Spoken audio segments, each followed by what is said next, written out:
रमेश ज्यादा पढ़ा लिखा नहीं था, पर उसके हाथों में मेहनत की लकीरें थी और जिंदगी में किसी और के सपने। सीमा ज्यादा पढ़ी लिखी थी, दुनिया को समझती थी। वह जानती थी कि किताबें इंसान को बड़ा बनाती हैं।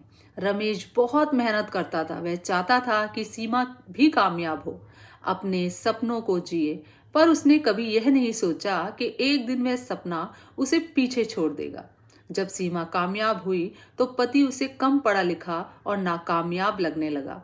उसने अब रमेश को छोड़ने का फैसला किया। रमेश अब उस जिंदगी का हिस्सा नहीं था जो कभी उसी के सहारे खड़ी हुई थी। कागजों पर रिश्ता खत्म हुआ और कुछ समय बाद सीमा ने दूसरी शादी कर ली। किसी ने नहीं पूछा कि पहला पति कहाँ गया, क्योंकि इतिहास हमेशा सुविधा के हिसाब से लिखा जाता है।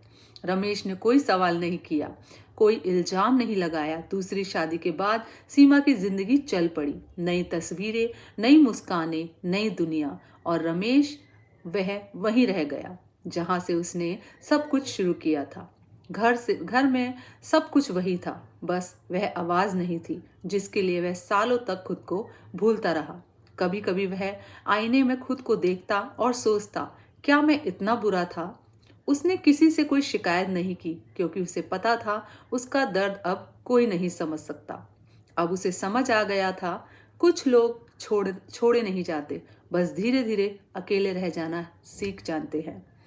दोस्तों, क्या पत्नी ने सही किया? कमेंट में जरूर बताइएगा।